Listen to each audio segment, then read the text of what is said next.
This is Wow! What a week. What a week. PoliTricks. Eta, hello, hi, how you doing? How's it? Welcome to another episode of Wow, What a Week, hashtag PoliTricks with Fresh and Botsang Modimowame Moiloa. Brother. Yes, Brother Fresh, I feel fresh. Good morning to the viewers, followers, and everybody else. You cut your hair because what? New beginning, new month, new you? What's going on? I've actually been contemplating. I was just tired of taking care of my hair. It was a lot of work. But on a serious note, when a week before my birthday in May, I felt like a change and I didn't know what change to do. And I then realized that no, man, it's June, we are getting into a new season. And, in the Buddhist calendar, 2025, it's a year of the snake. A wood snake, not just any snake, a wood snake. So normally the snake, I think, is the 6th of the 12 animals that are lined up in the Buddhist calendar.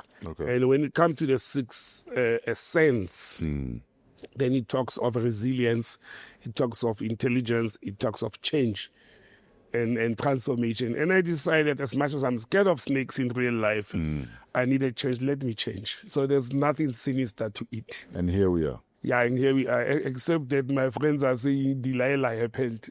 Yeah, maybe you met Delilah, you woke up and half of your house and your hair were gone. No, I took a decision to take a break from big hair. And people are like, but we're supposed to do that in summer, not in winter when it's cold. Yeah. No, but with this, I can wear hats. Yes. Easily done when I have hair. Bafana Badifidora. Anyway, we're starting in the courts. Because it seems like everything and everyone are in the courts right now. Yes, sir. What's concerning you regarding all the court action, the lawfare, and everything else? You know, Tato, the only negative thing about this whole thing is that everybody's getting positive court decisions except me. I'm waiting. You've been waiting. I've been waiting, bro. I actually wrote in the court yesterday. I'm like, guys, it's been 5 weeks now. Yeah. And I expected the decision in 3 weeks. But nonetheless, we are having a problem in the country, and I'm looking at it from a different perspective. The head of state, Mr. Ramaphosa, the senior member, the leading member of the executive authority, in all the mess that's happening in the country, again, the president is nowhere to be found.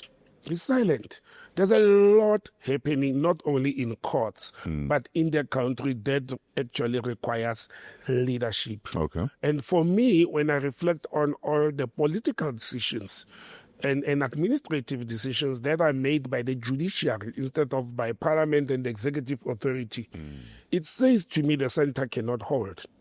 It says to me the executive authority and the administrative authority or the legislative authority are failing to do their duties or they are doing them wrong, and therefore the citizens, and including politicians and civil servants, are resorting to the judicial authority, which is the third arm of the state.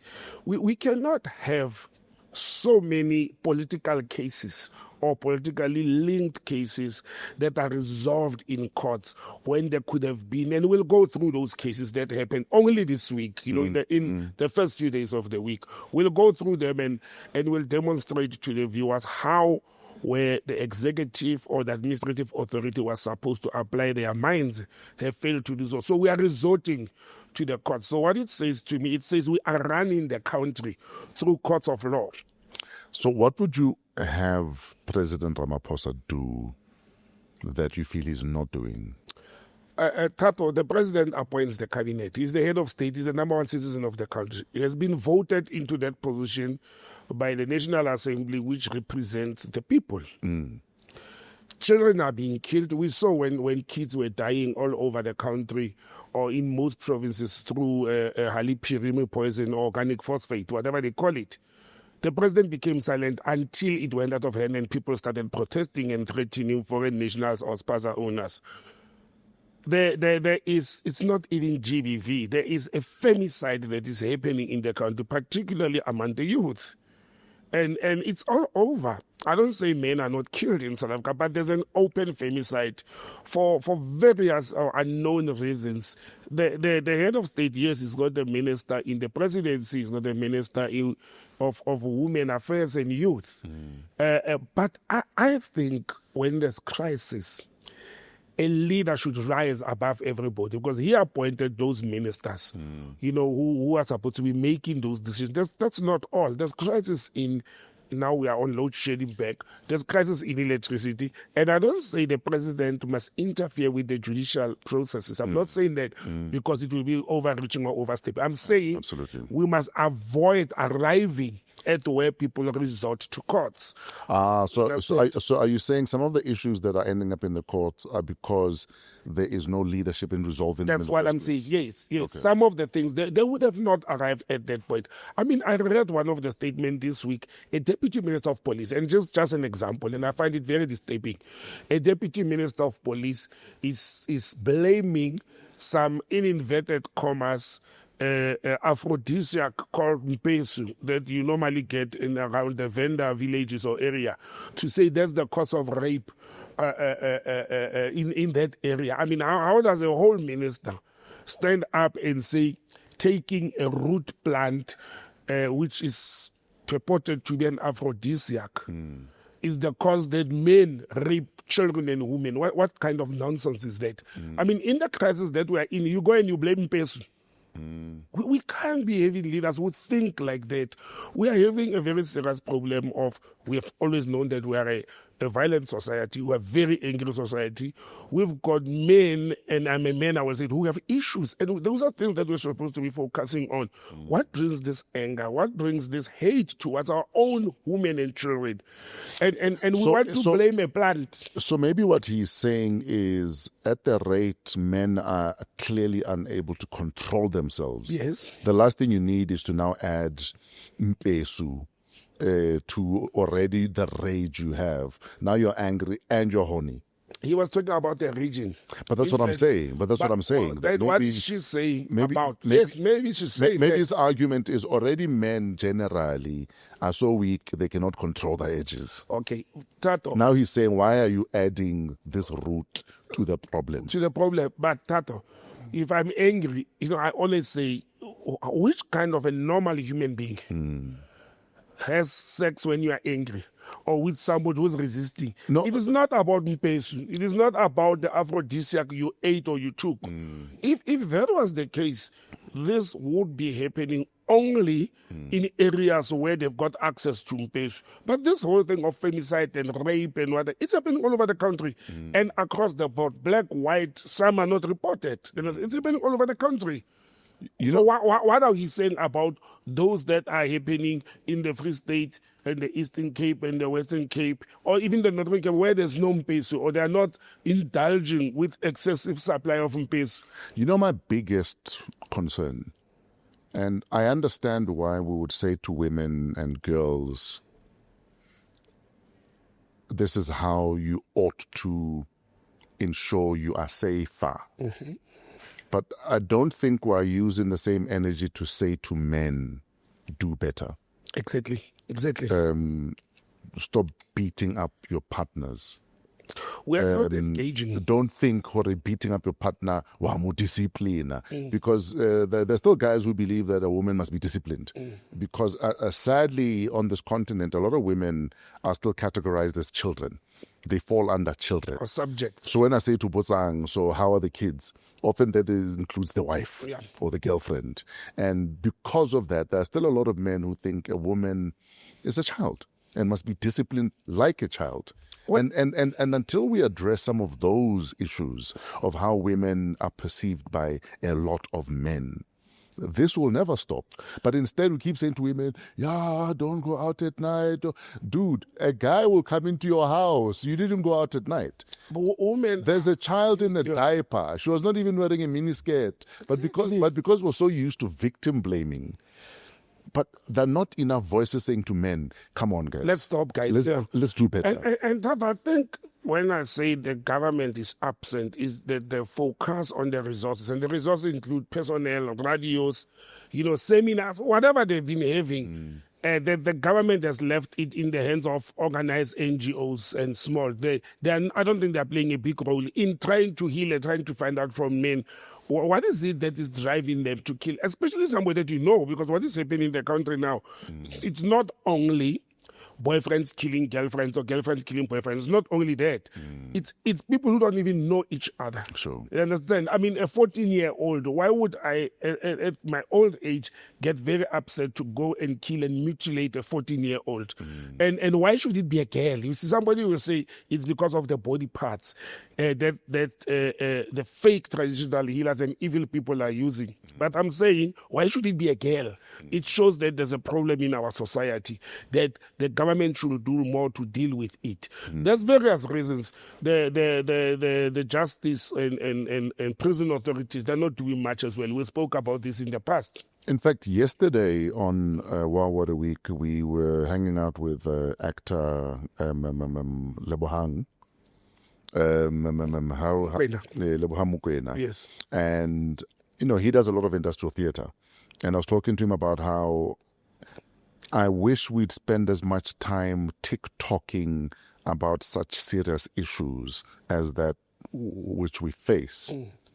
Because that's the only way we're going to reach people. That's the only way we're going to change mindsets. The only way we're going to conscientize young people. Unless we can find a way of cleverly TikToking about why it is important as an African child to think along a Pan-Africanist mindset, and that's the only way we're going to get our continent anyway. The only way we're going to do that is through industrial theatre, through theatre and education. And if it means we do these things and we put them on social media, we do that. And we need to do the same with all of the social ills that we're dealing with. Exactly. And that's my view. I mean, it also takes us as families. You know, I'm raising boy kids. Understand? For example, I always tell people this I live with it. You know, at age 12 at home, it's age of reaching puberty. They normally will do a birthday. That time you get confirmed in church and you get a tongue lashing on how to prepare you for life. And at age 12, when my dad said to me, Botsang ngwanake monna o betsa mosadi ke lekgatlapa, you know, a man who beats a woman is a coward. That is still instilled in my head. I do get angry when I'm in relationships. I do get angry with women, partners or not, and my sisters. But for as long as that is still in my head, once it kicks in, I would rather walk away as a coward. I would rather be a coward that walks away. In my anger and all that, this thing of disciplining women is patriarchy. And I think us resorting politically and with social ills, because social ills are created by politics itself, unemployment, anger. You find men who get angry and beat their spouses or partners because they are broke and they can't feed them. And the social ills, I don't justify it. I'm saying those things have been reported. We have been told that people go into depression because they don't have an income, and then their depression results that they develop anger, then they take it on their kids or their women or spouses or partners. And those are some of the things we should be dealing with, that if we don't deal with social ills in this country. And I also think an element of anger, or disease of anger, there's an element of what do you call it, of mental illness as well. Because as I always say, you cannot be normal and you do such things towards kids, especially when you are grown-up men who has kids. It is not young boys, it's not teenagers who are raping and abusing. I don't say it's not happening, but it is not the 16-year-old, between 16 and 24-year-olds who don't have kids who do such things. It's grown-up men who have baby girls, who have girl child, who are doing all these things. And it shows that there's something wrong with our mindset. And I wish the government, that useless ministry sitting in the presidency for youth and women, you understand, what is it doing? These are projects they were supposed to be focusing on. You know, yesterday we used to have that thing as to take the girl child to work. Remember that project? I was actually very upset with that project. I said, but what about the boy child? Why do we leave the boy child behind? Yes, they had reasons to say it's to fight patriarchy, to bring women to the level of men and all that, but what about the boy child? And you know, the thing no one is saying anything about or doing anything about is that as much as take a girl child to work was important, nobody sat and said, how do we deal with prepare the boy child for a new world where men are not revered the way they used to be. Yeah. They're not going to be the provider like it's always been. Yes. So it's almost like boys are almost raised generally the way boys have been raised. You must be a provider. Men don't cry, and with this masculinity that's is reinstilled in boys. Versus saying to boys, this is the new world you're going into, where you might marry someone who works, who earns more money than you, who has more authority than you. It doesn't mean you're any less of a person, but this is how we deal with it. This is how we navigate it. Exactly. No, nobody's doing that. Yeah, nobody's doing that. And I'm calling on government. We can't say social and private and families only, because they will cry the resources. NGOs get funding, they get sponsors. Government must intervene. But I think we all have that responsibility. I mean, I always tell the story of my grandmother who used to always say, there is nothing more dangerous than a man that was a neglected boy. Yeah. That is why she was always about giving the boys a little extra love than she did the girls. And sometimes my girl cousins would ask, why do you give the boys that extra bit of attention? And she'd say, maybe the weaker sex. that these ones here, if we neglect them, they're going to be the ones robbing you tomorrow. Exactly. Your grandmother was correct. So you got to give boys a little bit extra love, because most angry men were neglected boys. I fully agree with that. And it's the same. I can politicize it and say, what Thomas Sankara had taught us to say, a politically uneducated soldier, a soldier without political education, is dangerous for the revolution, very dangerous. He's a rebel without a... He's a rebel, exactly, you understand? So it's the same situation that men who were not taught and brought up properly, or boys, they become very dangerous men. And that's why I said it starts with us, especially those who are raising boy child. The presence, the help, and the coaching and the guiding. Now I'm telling my kids, men are the weaker sex. We are not the stars. They must cry, they must tumble, they must lament when they don't have petrol or what. They must ask the girlfriend for petrol. Don't be shy to do that. So those are some of the things we should be dealing with. But I just wanted those opening remarks in dealing with the courts, so that when we break down our cases, my brother, who busy momzansi. Absolutely. Speaking of who busy bomzansi, last week there were rumors of FLOYD SHIVAMBU has been removed as Secretary General of the MK Party. And the MK Party even issued a statement to say it's fake news. Yes. In fact, I think I even retweeted that tweet saying it's fake news. Jiggy, this week we're told FLOYD has been removed as Secretary General of the MK Party. He's been redeployed to Parliament. And JZ said that what they're doing is out of respect for members of the MKP who were complaining that the fact that FLOYD had an opportunity to deal with this issue about going to Malawi, yes, but that he was unrepentant about it. And many are saying that's what sunk this current ship of his, that not only did he go to Malawi, he was almost unrepentant about it. Yeah. And actually, before he even refused to apologize, and he went on TV and said he will not apologize, he had another interview 2 weeks ago where he stated that actually the president, he specifically said the president of MKP, Mr. Zuma, knew that to go to church and to meet Bushiri was not part of the program. But FLOYD SHIVAMBU, in one of the interviews that I saw, he mentioned that when he traveled with President Zuma to the inauguration ceremony of the president of Namibia, they met a delegation from Malawi, which and another political party, which actually extended an invitation to them to say they should visit Malawi. That's what FLOYD explained 2 weeks ago, not last week. And I bought into that story. And I'll tell you why, Tato. And he said that it was a coincidence that when he was there, Prophet Bushiri said, come to church, don't just come to Malawi. We have been saying... How did Bushiri know he was in town? Well, he will know. We have been saying, and I've been saying, these politicians, especially the EFF gang, are very close to Prophet Bushiri when he was in South Africa. That's the first part. The second part is I've always, and I maintain that Mr. Bushiri funded the EFF, the ANC, and the Malawi government. So Floyd would not go and visit a political party in Malawi, and Bushiri does not know about it. Okay? That's the second part of it. The third part of it is that's what Trevor brought, to my attention of the set a month ago when Floyd was there. And Trevor was saying to me, how many members does the Pastor Bushiri Church has in South Africa? Over 1 million. It's one of the biggest churches here. And MKP is a party that's looking for voters and numbers and being seen to associate with that. That's one element that I stick to it. Oh, so it was a calculated move. It was a calculated move. President Zuma has demonstrated coming to what is happening now. But is it a calculated move, as in we're going to make this move regardless of the fallout?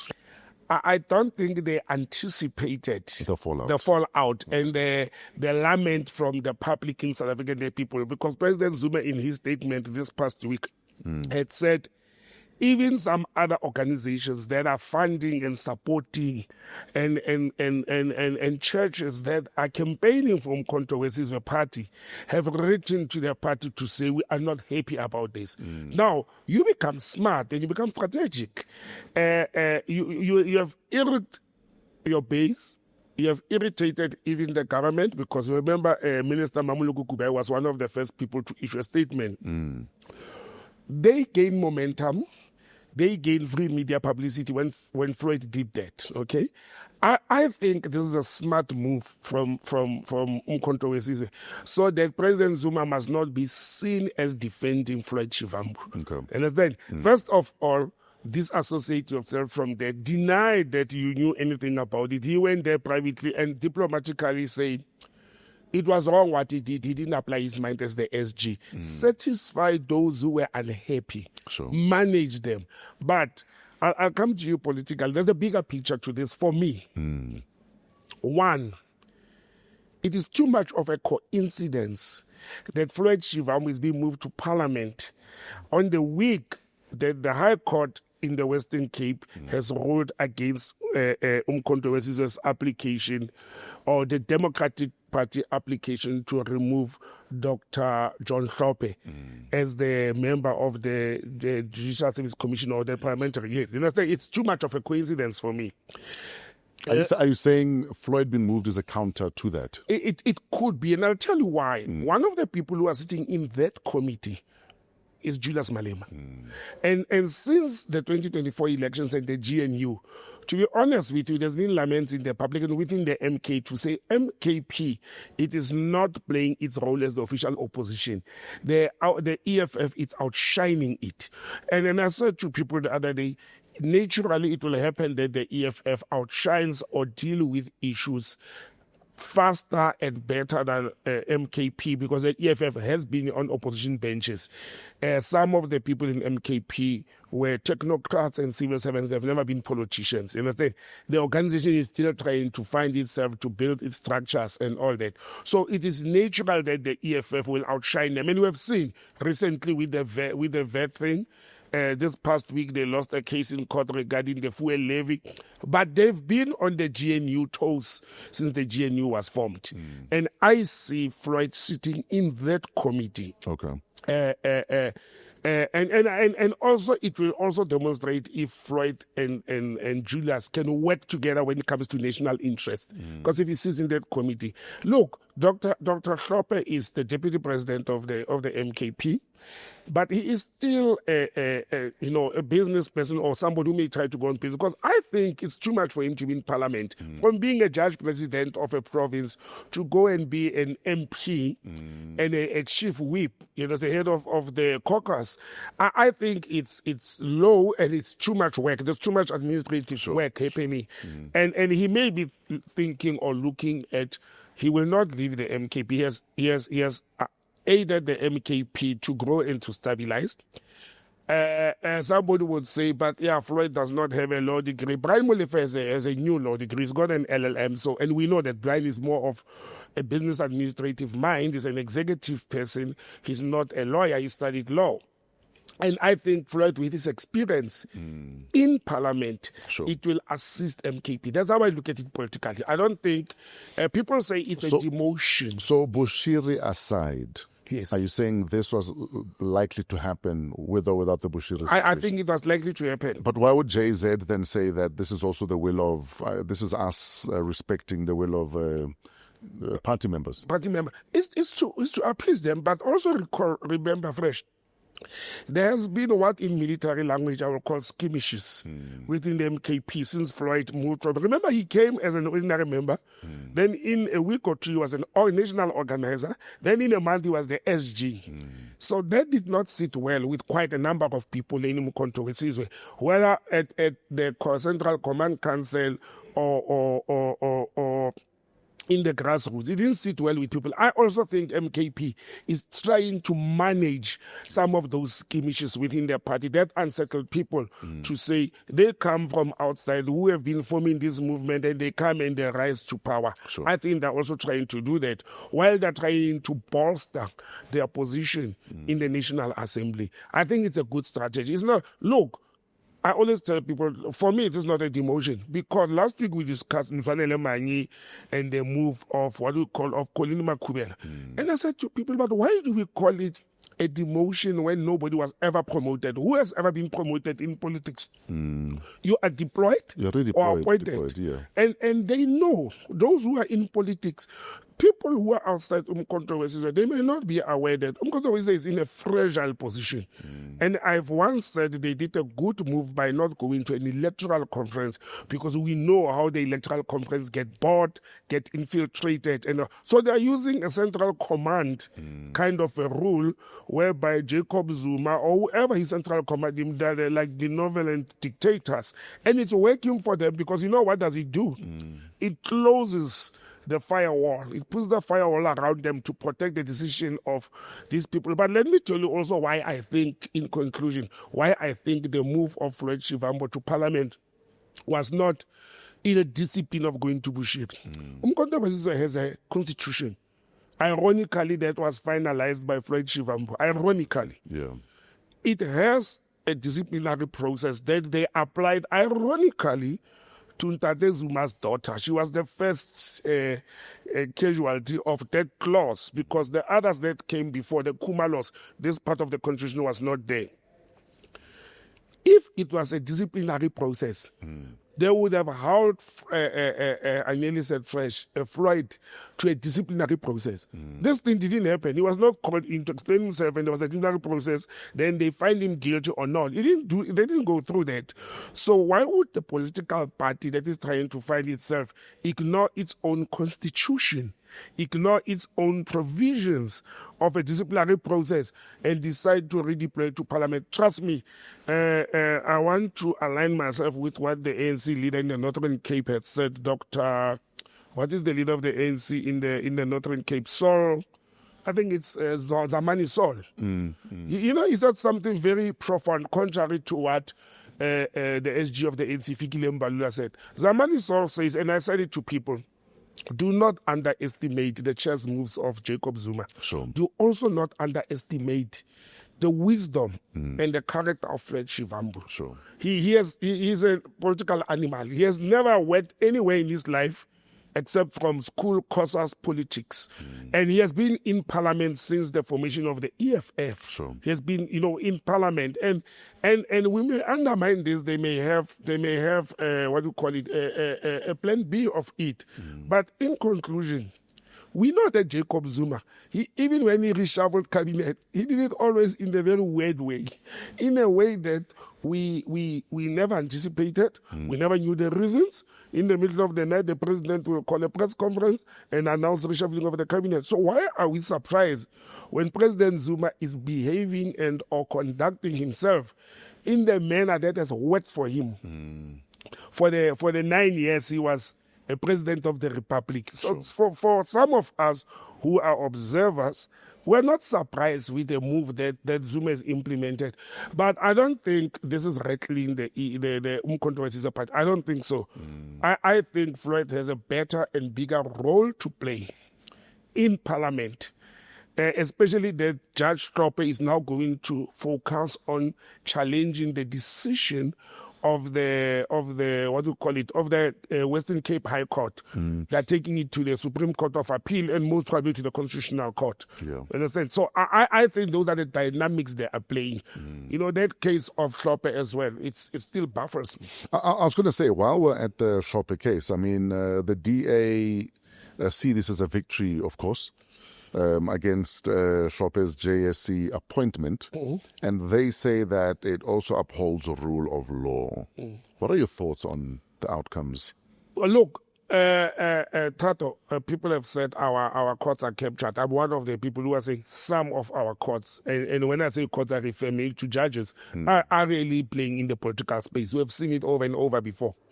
You will not take any case to the High Court of the Western Cape of Zuma or MK, and you expect to come out victorious. That's one. I mean, let us be realistic. You are Dr. John Trope, the former, judge president of the Western Cape Court, and that fired you. And you want to come to the Western Cape Court and said, you fired me, but I'm looking for a different job somewhere within that, and you expect to win. I don't think so. But look at it on how the government is structured. We have three arms of the state: the executive authority, which is the president and the cabinet; the legislative authority, which is the National Assembly or Parliament, which includes the National Council of Province or all 400 MPs. Then you have the judicial authority. Now, and this is what I spoke about when we started conversing. You take a matter that is in the Constitution of the legislative authority that has rules and regulations on how to appoint members, and you take it to the judicial authority to make a decision to say the National Assembly or the legislative authority was wrong in accepting Dr. John Trope as a member of a committee of the legislative authority. You understand? Is it not judicial overreach?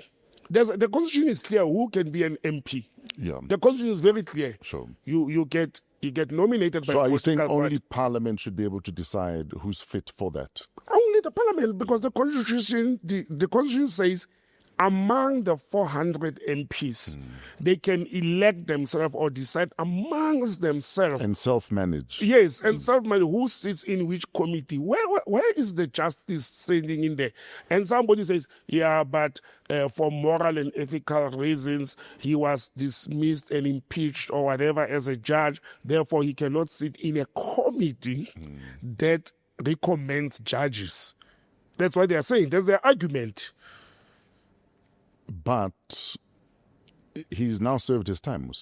Where he served his sentence. He's actually serving his sentence. But that's what I'm saying, that surely if you've served your time, you've served your time. You should be allowed to get back to living. For me, it says, if a person is sent, I had a criminal record for assault. Yeah.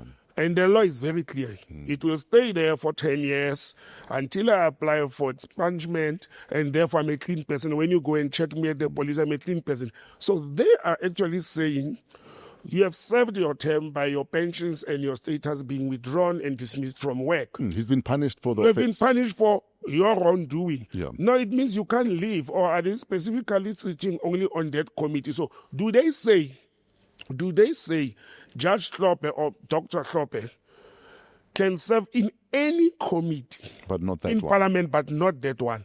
Where is it? Where is that written? Under which law is governing that? But also, are we saying that, yes, he was a naughty, if that's what you want to call it.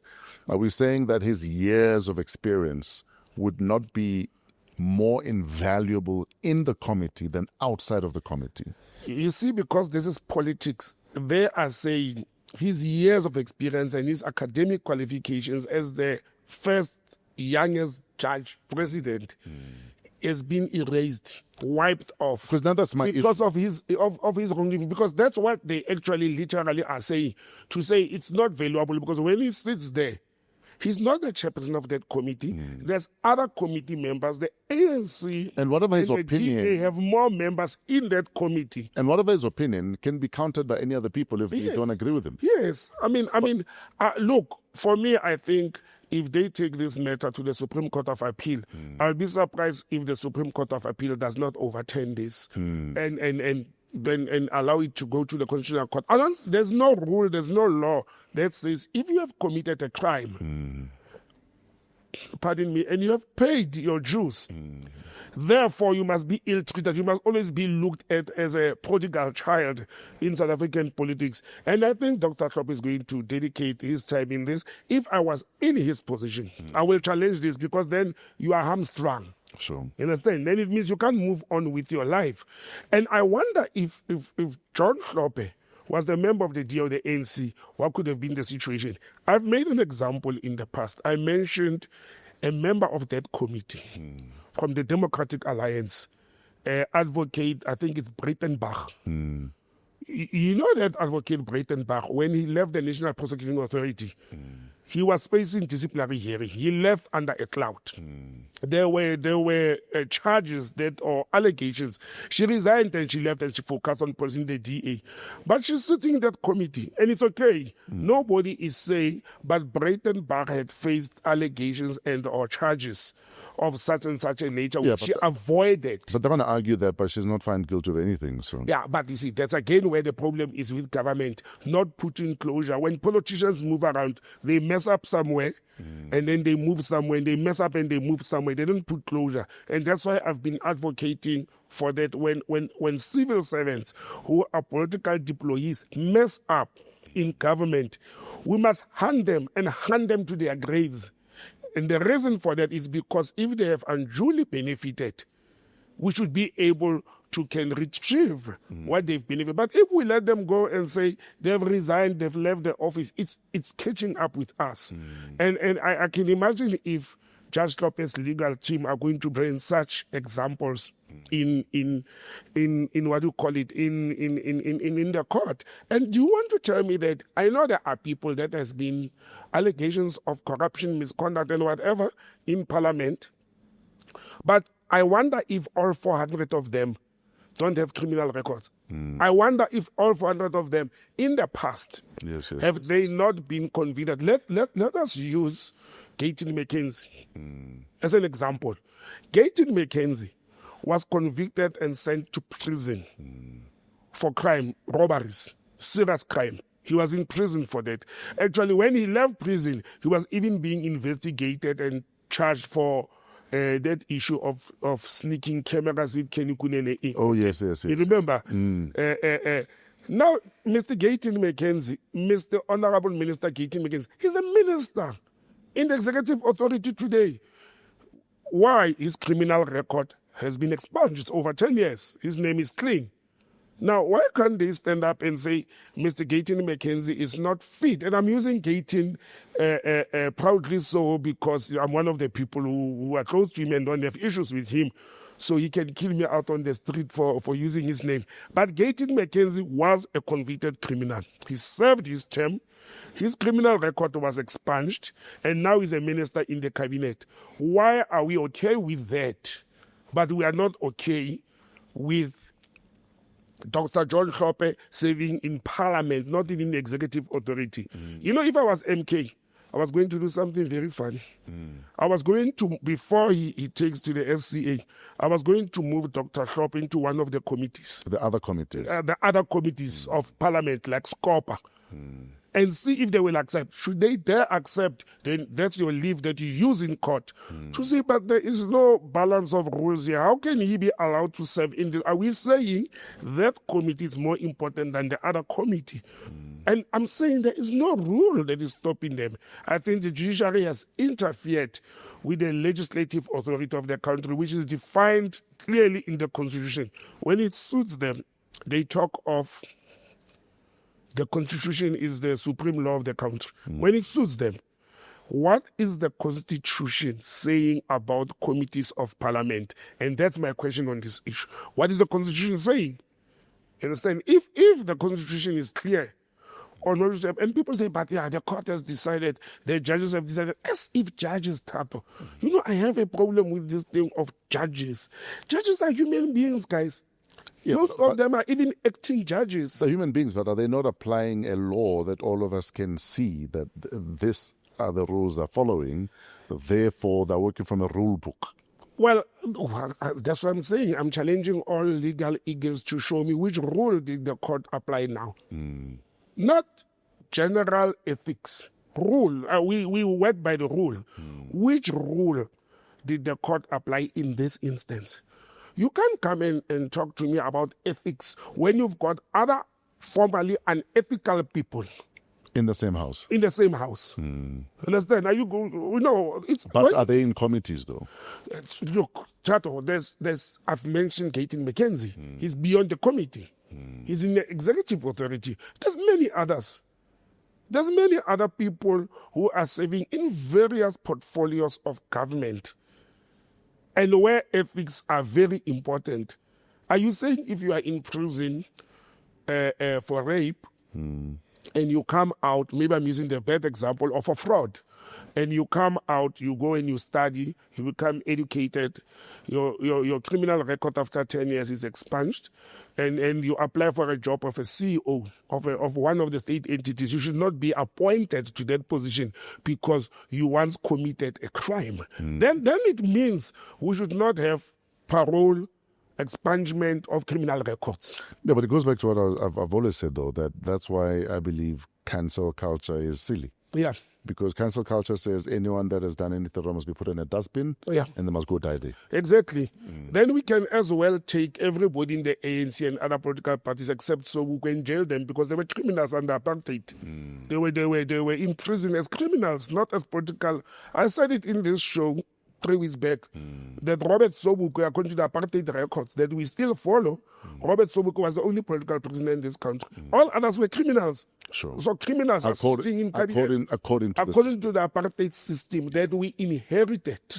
We inherited that. We didn't throw it in the dustbin. We polished it. We put makeup and polish on the apartheid rules and regulations. That's why our courts to this day are still referring to the acts of 1950s, 60s, and 70s. Understand? Well, the only thing that's new that we adopted is the Constitution of 1996.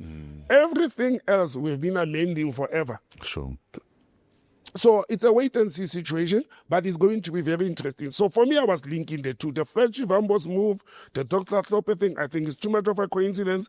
There's more to this than look, it's another chess move, but let's wait and see, my brother. Let's move to Youth Month. It is Youth Month in South Africa. What does it mean to you under G? Well, I actually, I think the Youth Month started in a very bad taste where youths and women are mad at, kids are mad at. The reports of the Statistician General as well as the Auditor General have come out that youth are much more vulnerable when it comes to hideous crimes. Unemployment has become worse. The economy actually as a whole in South Africa, which will impact more on youth because they go to varsities or colleges to study and they're roaming the streets. Our kids are really asking us now, was it really worth it for me to go 3 to 4 years to university or college or technical or whatever it's called, and then I'm roaming the street or I'm sitting at home? Was it really worth it? That's why all of them want to be DJs these days. All youth, men and girls, women, what they want to be DJs. I don't know how much money you guys are making. Or is it because they appear on TV? Because apparently, appearing on TV in front of cameras and a screen, it's a status in South Africa. If they can know how broke we are by sitting here, they will not even envy us. But look, it's a youth month in South Africa because of the 1976 June 16 event, and it's regarded as the youth month. Again, when this month started, when the month of Human Rights Day started, the Ministry of Justice and Constitutional Development issued a statement, flyers, they had events and all that to celebrate the so-called Human Rights Day. The Ministry of Youth and Women, is it called Youth and Women? Yes, in the presidency. It's led by former Minister of Transport, Siniswe Chikunga. Yes. Fresh, do they exist? What are they doing? What are they doing? We only see them or hear about them when some young girl is murdered, mutilated, raped, or what, to visit the family. That's the only time we see them after the effect. What are they doing? What programs do they have to help our youth? that is really marginalized. You understand? I also think the collapse of politically affiliated youth wings like the NC Youth League, EFF Youth Command, and I also think even the DA, because they've got I think the collapse of those youth in political organization has worsened the situation. But I also think it's a good thing. Youth, ordinary citizens, civil youth, not political youth, must start organizing themselves into projects and activities that will highlight their plight in the society. I think we lack the activism of civil youth. Sure. We always link them to political parties. I want to hear the youth of Mohlakeng have organized themselves to say we're going to clean our townships, or we are going to force the municipality in Randfontein to end this youth development program to take youth within the location and hire them. I tell people, I actually didn't start working when I joined Foreign Affairs. I started working at the municipality during when I did my final year. After writing my November exams, I was employed by the municipality for about 3 months contract. Yeah. It was a very bad job. It was to allocate graves. So I was at the municipality allocating graves. That was my duty as a 19-year-old. It kept me off the street during that December while I was looking for a job. Sure. These are some of the programs that I think that Ministry of Youth and Water should embark on. I honestly don't know. Maybe youth know what that ministry does. Earlier this week, I had a conversation with two of friends. But it was also on one of the radio station, Power FM, on Tabiso Kotane's show. He questioned, you remember the youth parliament? There was something called the youth parliament, where youth would sit and debate. And I thought it's dead. It's still existing. Apparently, somebody called in, Lerato Tsinkeng called in and said, no, the youth parliament is still existing. So there are youth sitting somewhere in a parliament, administered by government, with money spent there, discussing youth affairs. I never heard of them, and I read a lot. I follow news and politics a lot. I've never heard of them. Maybe what we should do before June ends, we invite youth, either from political parties or general, like we did last year. Yes, sir. And ask them, what do they know about youth parliament and what they've benefited from? Because I do not know what is the youth parliament doing for our youth in South Africa. Actor Presley Twenyerai will be laid to rest this weekend. Yes.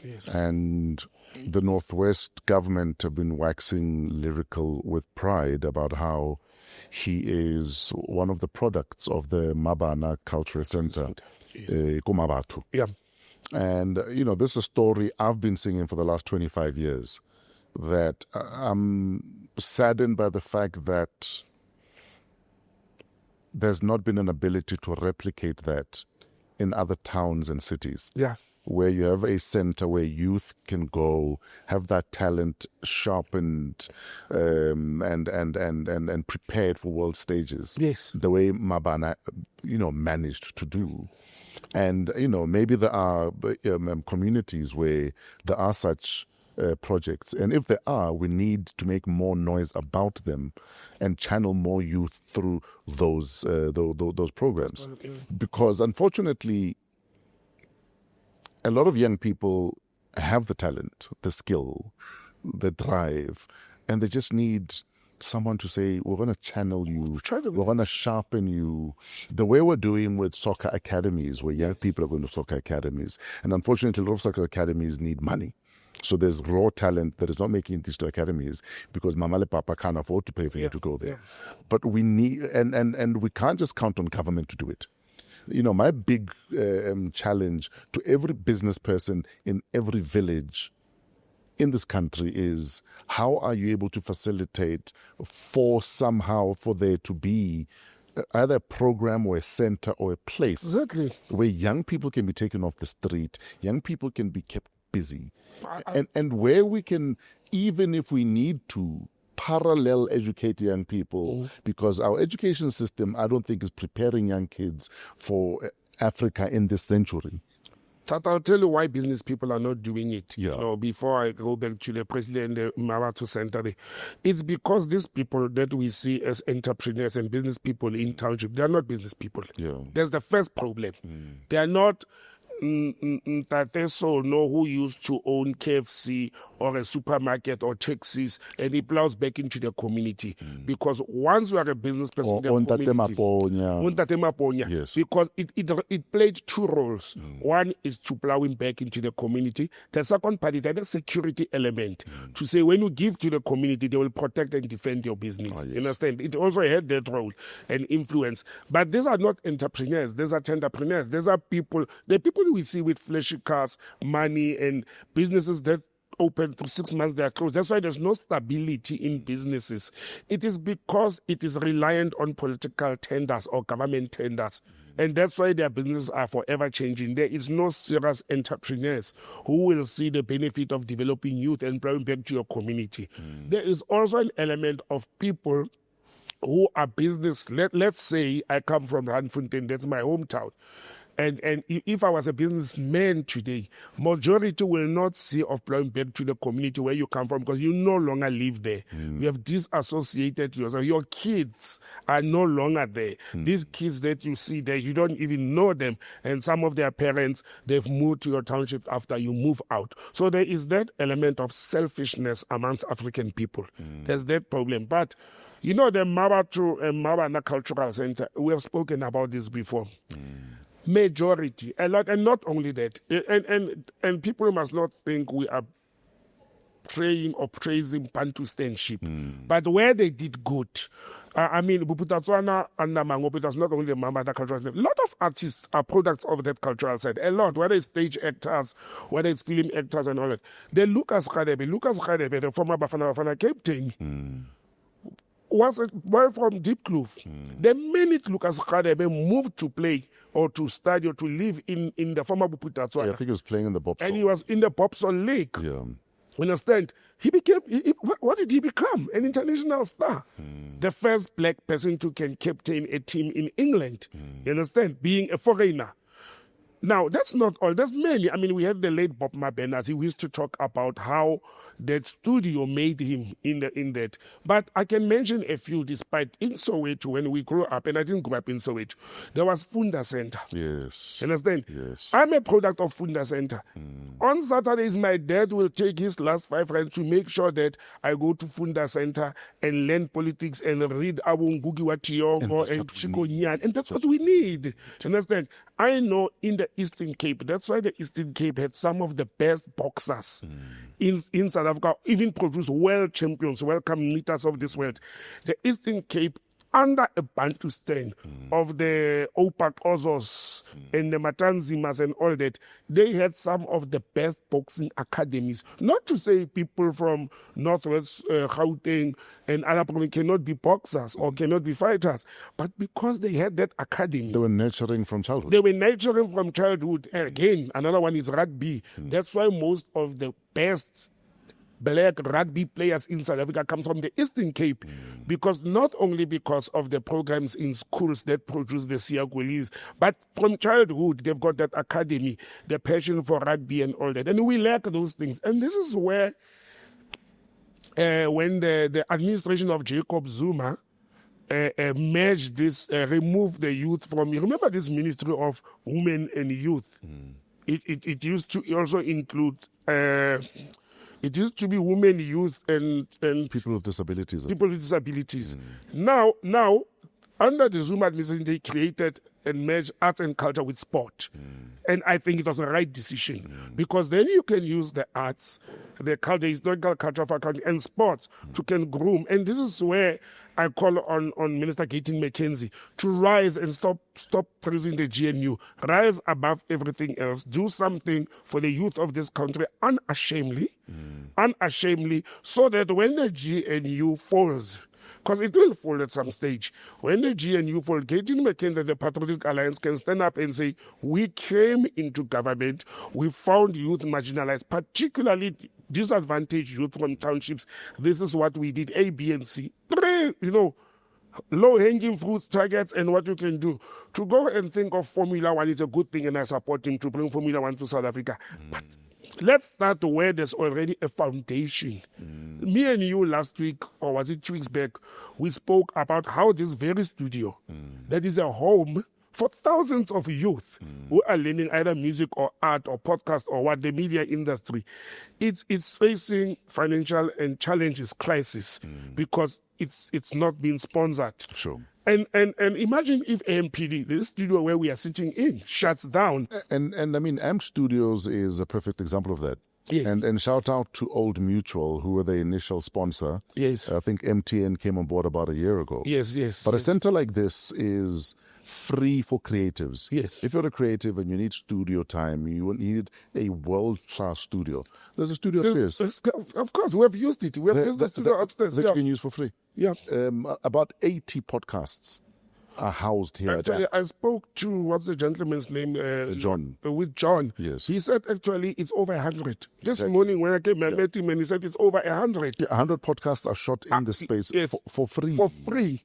But unfortunately, you must still pay for lights. You must still pay your staff. Services. Yeah. And without a sponsor or without someone saying, I will help with keeping the lights on, I will take care of the water, I'll Yes. take care of your staff bill. Without that, centers like this then shut down. And then now you have 100 podcasts that generally already don't have a budget to film. Yes. Now they must find a way. Yeah. And Tato, also when we speak of sponsors, administrators and finance people will tell you, if I come to you and I want a sponsor, I don't say sponsor my entire project. Yes. Can be divided, as you said. The city of Joburg can make allocation for lights or for water. Yes. And I said, this studio is sitting right in the cultural center of city of Joburg. You know, people don't know that we are actually a stone throw away from the former Market Theatre and all other centers. And No, it's still the Market Theatre. It is still the Market Theatre. Yes, I didn't even know if it's still I open. get how culturally astute. You must be attending. That I've heard the Mokoena thing that's coming. I will attend the Mokoena thing with Silo Makeka Ncube and Athol Fugat. Those are my stage theatre heroes. I will start doing that. But yeah, those are some of the challenges that our youth. You keep calling Leboha Mokoena. It's Motaung. Is it Motaung? Leboha Motaung. Where do I get Mokoena? Oh, because Motaung baby na Kwena, and I think that's what's confusing. Okay. Give out Kwena. Yes, Leboha Motaung, yes. Yes. So for me, the Youth Month, my call for the youth of South Africa is, in the past I would have said, rise, go to the street, take Molotovs and petrol bombs and let's burn the country. I'm saying they should organize themselves. They should organize themselves not politically, but as the civil youth, approach the government differently. Don't rely on MPs in parliament. Go and camp and knock at Gayton McKenzie's office with proposals. You understand? To say we are in Mamelodi, where we have seen controversies taking the Solomon Mahlangu Square and family, which we think it was supposed to have been the responsibility of the department. Sure. We, as the youth of Mamelodi, we think this is how we want to handle things moving forward. Sure. And they should leave politicians out. Leave the historical politicians out. Focus on our heroes that were stage actors, the Presley Training guys. Let's focus on soccer stars or football, any sporting activity stars that we never. I always tell people when I lived in Atteridgeville, my neighbor was a gentleman called Malombo Sono. Yes. And very few people have heard of Malombo Sono, who was playing alongside Masterpiece Moripe. And I never heard of this guy until he became my neighbor when I arrived in Atteridgeville in the early 90s. And I'm like, I saw videos of this guy. I'm like, how come this guy was never recognized? So why is he not a household name? Where is not a household name? You understand? And these are some of the challenges. But let's not look at when people have passed on and start claiming them to say they are our heroes from our townships and all those things. Let us help our youth to develop. And as you correctly said earlier, our education system is not producing what the country needs. While we are pushing them to go to school and graduate and wear caps, let us find a purpose for them to live. I'm very worried that the youth of today, they do not see, even those who are employed, even those that are employed, they do not see the purpose. They see them, let me go to work, earn my salary, buy a nice Jewish and my Polo VW. I'm not promoting polo, but that's what they do. You understand? That's their aspiration. And we should move the mindset of our youth from that. Some of us were privileged to have parents who, as you said, channeled us, guided us, even if they did not have money. Sure. And I became a hustler because I had parents who were pushing me and channeling me. And like you're saying, I mean, because you had a place like Funda Center, Yeah. you knew that on a Saturday or after school on a Friday or after school in J, Yeah. you know, you can take your kids there to conscientize them. Yes. But my challenge also is to young people to want to do it themselves.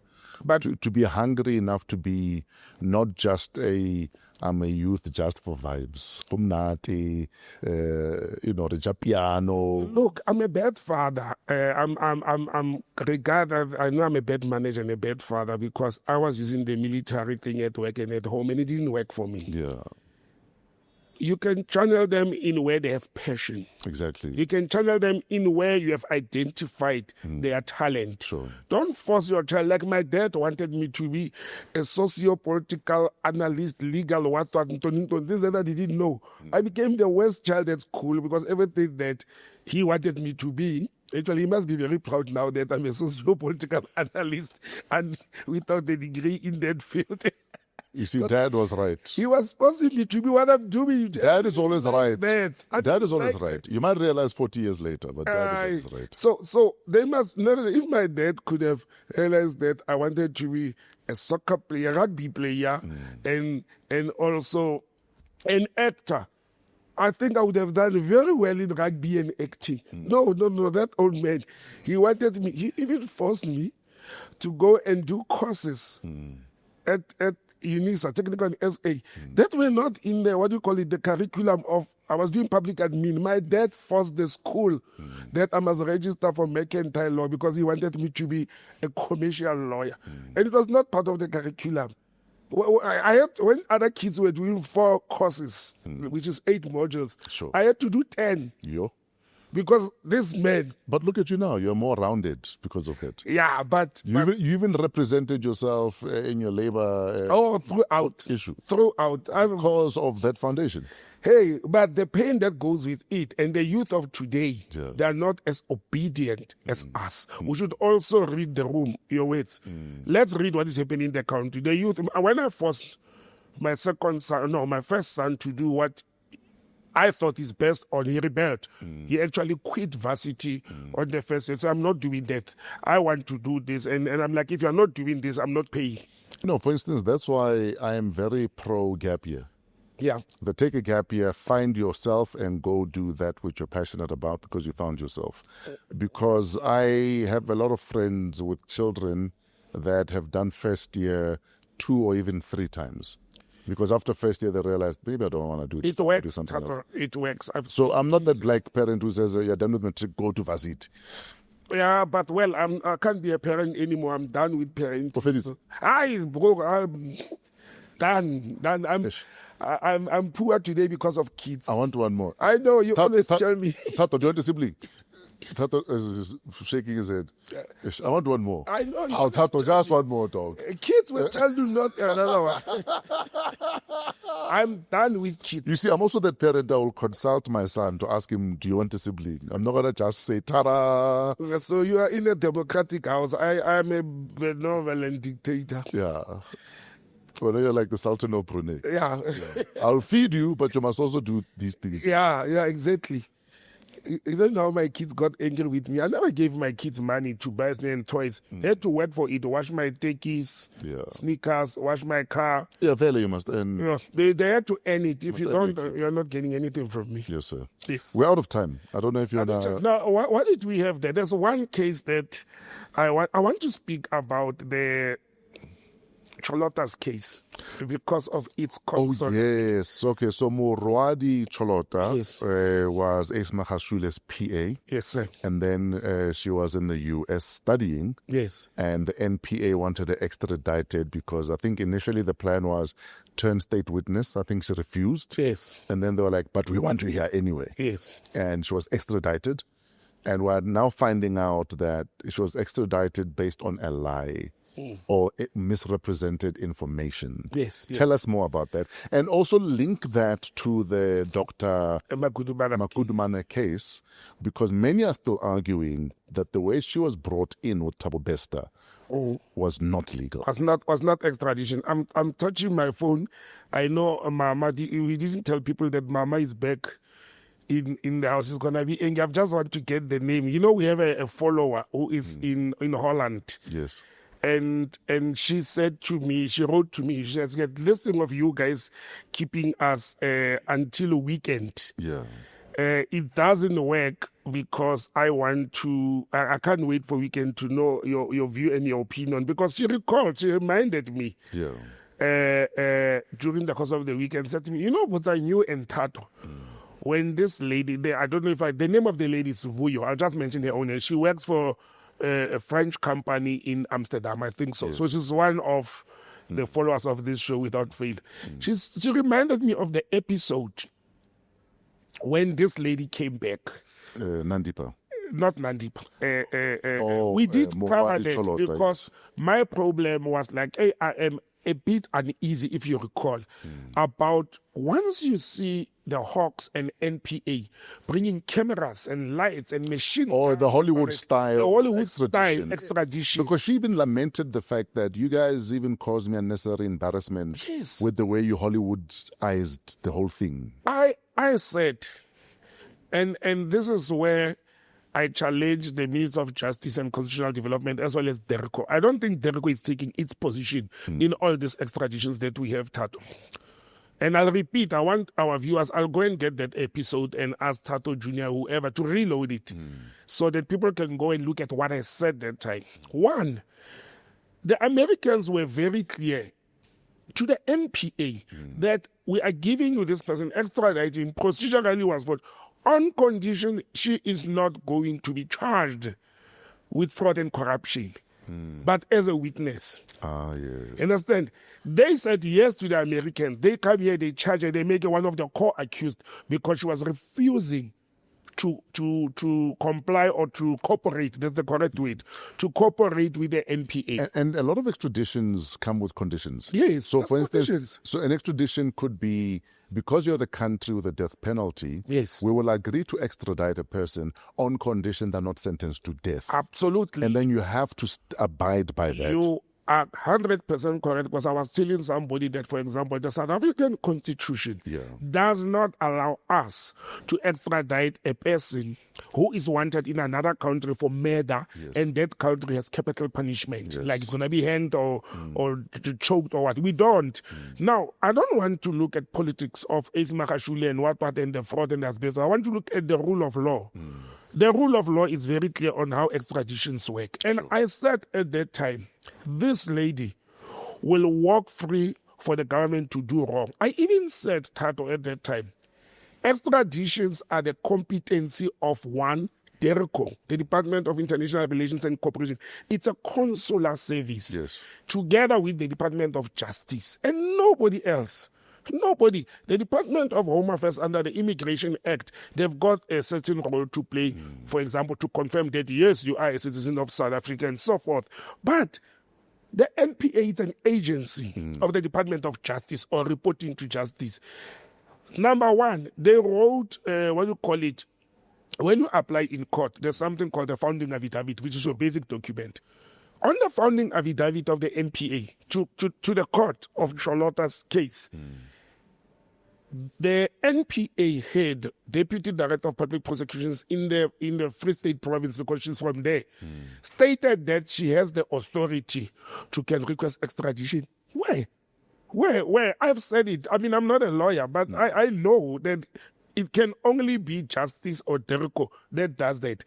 That killed their case. First of all, the applicant was the wrong person on the extradition. The second part is the reasons, the condition that the Americans gave. It was wrong. Now look what it has done. It has collapsed the whole case. They can't charge her now. Even if they charge her afresh, it will be double jeopardy. You can't be charged for the same case twice. And the judge was very sure. He was very clear. I got excited actually when he read the judgment. He was very clear, and the court order is very clear that one, the extradition was wrong. It was wrongly done. From NPA, Justice, DERCO, Home Affairs, everybody was wrong. How can they all be wrong on such a serious allegation? They've humiliated that woman.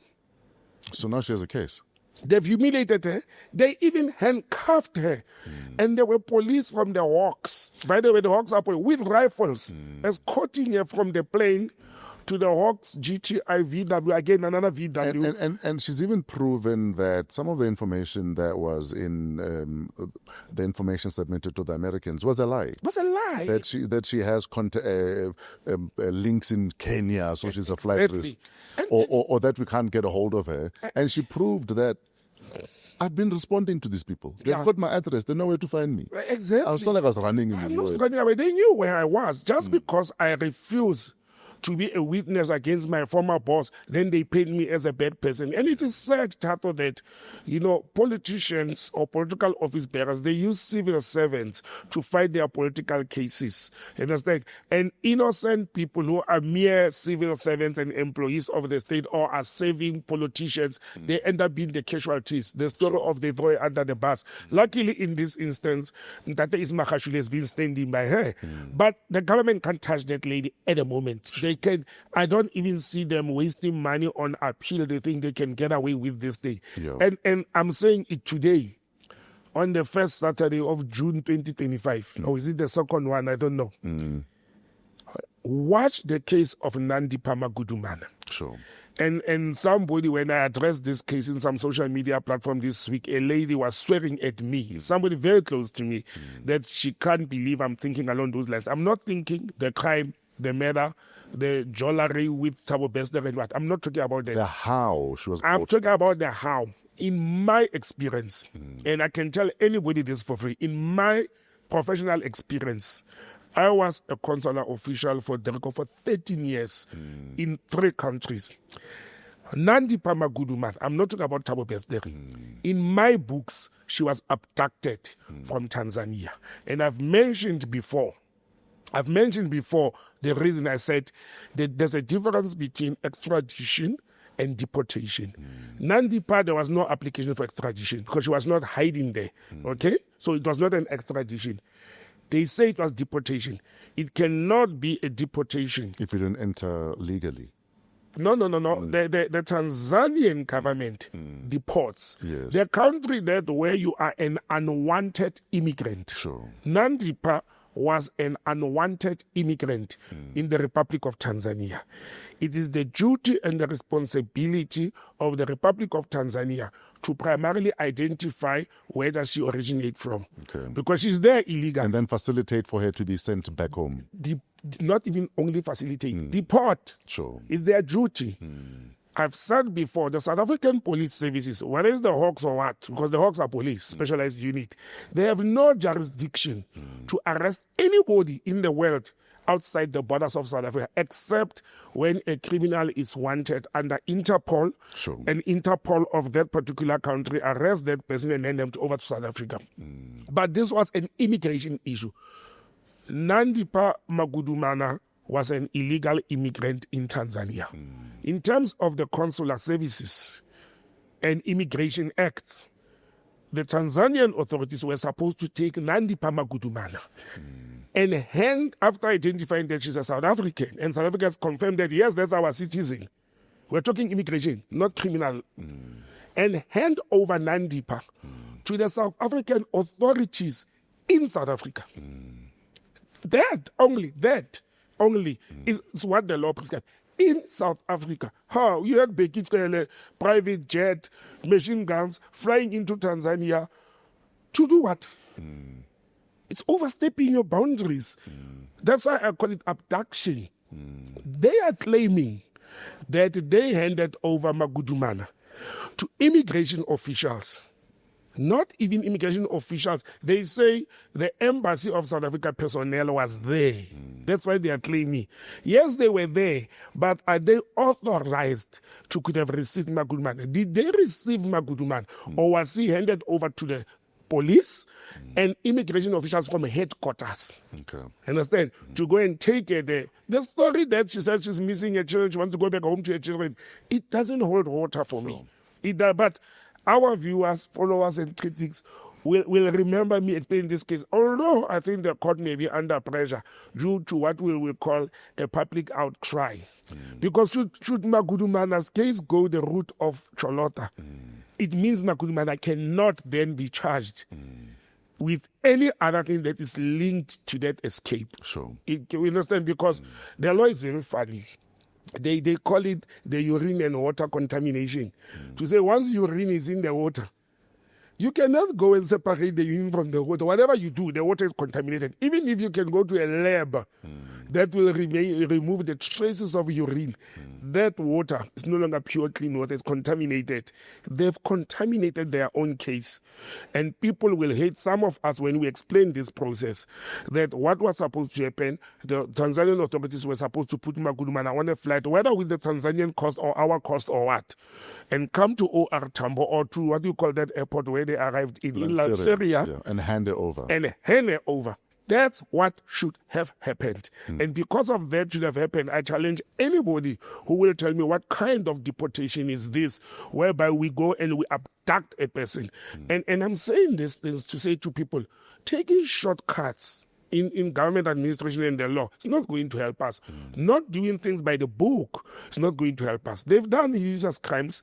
There were murders there. The people were banned in cells. Thabo Bester was a wanted criminal. It does not mean we should break the law as civil servants in order to enforce the law. I mean, it's those things, you understand? Or one of the cases we had this week where the government breaks the law in order to enforce the law is to go and place, who's this gentleman? Collins Letswalo. On suspension. That not even suspension. Special leave. That he must not go and address Scopa. He's on the way. He's on a flight to go and address Scopa as ordered by Scopa, as the CEO. The board of the Road Accident Fund tells us they are placing on special leave because of a 74 million building that he was not supposed to sign up for. 5 days down the line, because they now sought legal advice after the effect, they flip things.